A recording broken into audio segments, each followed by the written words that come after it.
I'm Lauren Heffes, and you're watching Hungry Hungry Heifer, where we explore delicious and nutritious foods and recipes. I have Haley with me here. She is the food blogger of Blender Construction.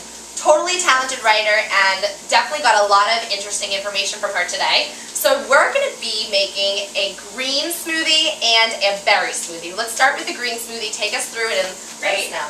Well, the best way to start with smoothies, I think, is to start with, instead of ice, use a frozen banana. I just peel my bananas and throw them into the freezer and wrap them in saran wrap so they don't get messy. And then when I'm ready to make a smoothie, I just break them up and throw them into the blender. So it makes the smoothies thicker just by having, rather than ice, you don't need any ice. It's easy to chop up, and they're cheap bananas, so they must stay for a while.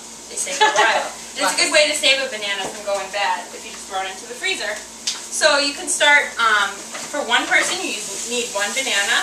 For two people you can use 2 bananas or more. If you want a really thick smoothie, you can put more than one. So we're going to make the green smoothie first. So we need a chocolate or vanilla? We can use vanilla milk for this. So you can add, for one person, half a cup of milk. So for 2 people we're going to put in about a cup of milk. Yeah. We can just measure on the... haha, nice. So we have unsweetened almond milk, my favorite, but it's vanilla flavor. You can get any kind of flavor. But you could use any kind of milk you want, soy or a dairy version if you like that. How much am I putting in? About a cup. Okay. So pretty much you can eyeball these things though, just enough. Yeah, that's pretty good. Just enough so that there seems to be about as much liquid as there is banana. Okay. So once we have that going in, we're going to add in a teaspoon of chia seeds. Plug it in. Let's plug this guy in. Oh, it's not going to reach. We'll do that after, that's fine. You can move it closer. Right. So we're going to add in a teaspoon of chia seeds. Chia seeds are just a fabulous thing to add into most things. You could sprinkle them over a top, or you can put them in smoothies, or you can bake them into goods. Awesome thing about chia seeds is that they absorb a lot of water or liquid. So it kind of acts as a fiber. It really goes through your body very nicely. Great source of omega-3. And if you do a little experiment, you can stick them in water and they absorb up to 10 times their size. So they help you feel full for longer. Yeah, definitely. So I put a teaspoon for each of us, so that's 2 teaspoons in there. Okay. And the next step is the nut butter. You can use, Lauren, your favorite flavor of nut butter is almond butter. Right? Yay! So we're going to put in just a scoop, about a tablespoon or a teaspoon of nut butter for each of us. So we're going to clear off your jar. And Haley has a nut allergy, so she won't be having any partaking. But if you have a nut allergy, then don't worry, because there is such a thing as sunflower seed butter. And that's not a nut? It's not a nut, it's a seed. So you can have just as good, it won't come up. It was in the fridge, so it gets a little nutty, sticky. It's good? Yeah. Do you need to take it out? There we go. So 2 tablespoons? Yeah. That's good. But really you can eyeball these things. If you really love peanut butter, put a lot of peanut butter in there. Almond butter, great source for omega-3 as well. That's it. So we're going to throw in our kale leaves. You throw the whole leaf in. For one smoothie you need about 2 or 3 leaves, so we're going to use 6 good sized leaves, but this is huge, so this is like a small leaf, so we'll use 1, 2,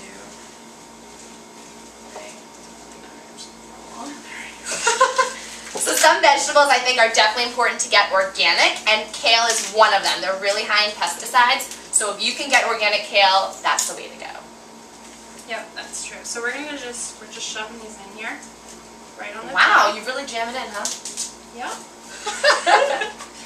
And you could use, kale isn't the only thing you can use in a green smoothie. You can use baby spinach, you can use carrot greens, and you can use beet greens also. All these greens, pretty much they're edible as long as you wash them first and you just throw them in the blender, and there's nutrition in all of them. That's often the best part of awesome.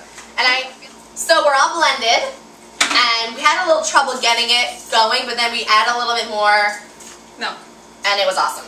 Yeah, so you can have them as thick as you want. Just add milk if it doesn't work. But the thicker the better, I think, as long as it'll go through a straw.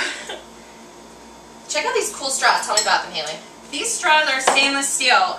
When I first started trying these green smoothies, I was making them every single day, and I was going through plastic straws just as quickly, and they're not very easy to clean. So I bought 4 stainless steel straws, and I haven't needed another awesome. straw. Such a good idea. Yeah, they're reusable. You can clean them out. You can rinse them. This looks delicious. Yep. So let me try it. I'm excited. I'm gonna give them a try. Ready? Mm-hmm. Cheers. Cheers. It's really great.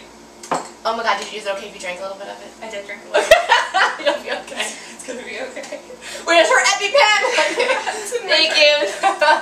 Hungry, hungry heifer. Make your green smoothie. Great. Haley, Blender Blog. And we're back. We just made the amazing green smoothie. And right now we're going to make a berry smoothie. So tons of antioxidants. And we decided to do berry because in case you're afraid of the greens or want to ease into the smoothies, good way to ease into it, right? You could use fresh or frozen berries, I think. Yeah, the same, for sure. But frozen you can get year round. So we're starting again with the frozen bananas.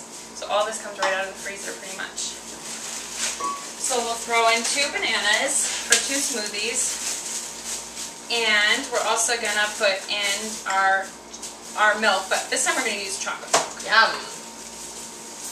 You can use regular chocolate milk, you can use regular, you can use soy milk. They make chocolate almond milk too. I never tried chocolate almond milk. That's good. A little more maybe? Yeah, a little more. That's good. Okay. Add some berries. Yep.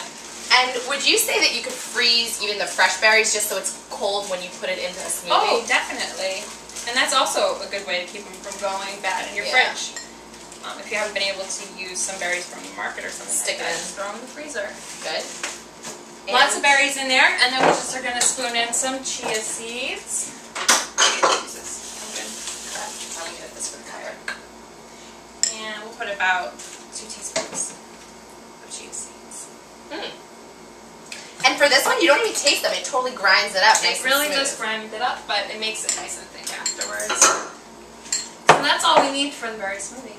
And no nuts this time. No nuts this time, Other so I than can give almond this a milk. try. Okay, good. So we just finished making our berry smoothie. Let's try them out. Cheers. Cheers. That's really great. Look at that color too. It's really beautiful. So pretty, so yummy. No nuts, no peanut butter. You can add it if you want, but definitely different than The green smoothie. the green. But they look pretty together. Maybe you could do like double this